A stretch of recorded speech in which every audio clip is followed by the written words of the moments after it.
Baiklah, selanjutnya saya akan menjawab pertanyaan nomor 2 SIN, yaitu bagaimana proses instalasi pada Windows 7. Nah, proses instalasi pada Windows 7 kita akan menggunakan CD atau DVD.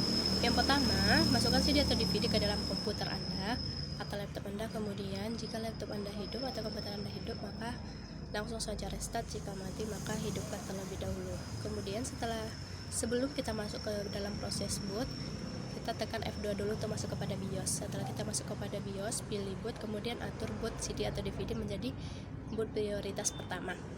Kemudian keluar dan simpan dengan menekan F10. Nah, setelah itu langkah selanjutnya kita tekan sembarang tempat pada keyboard, lalu akan muncul perintah press and key to boot from CD. Itu menandakan bahwa boot sudah dimulai pada CD atau DVD pada sistem Windows 7.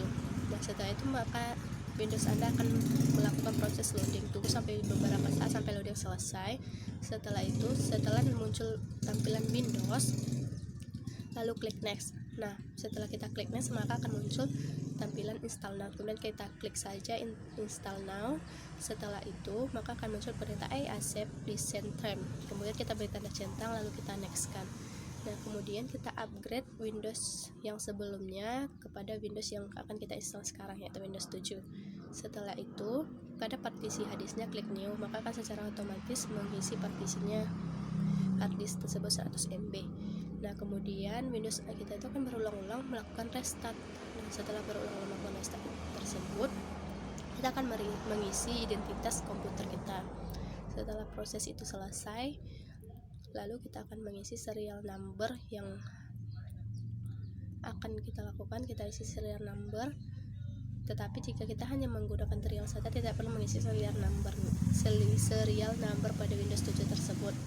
Nah, kemudian pilih keamanannya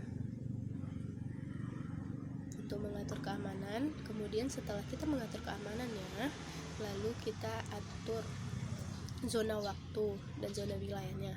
Nah, setelah kita atur zona waktu dan zona wilayahnya, pilih sambungan akan kita sambungkan ke jaringan kita. Jika masih ragu, pilih saja public network. Nah, setelah itu tunggu beberapa saat sampai proses instalasi kita selesai. Kemudian proses instalasi kita akan selesai, dan itulah langkah terakhirnya. Nah, mungkin sekian yang dapat saya sampaikan. Sekian, terima kasih.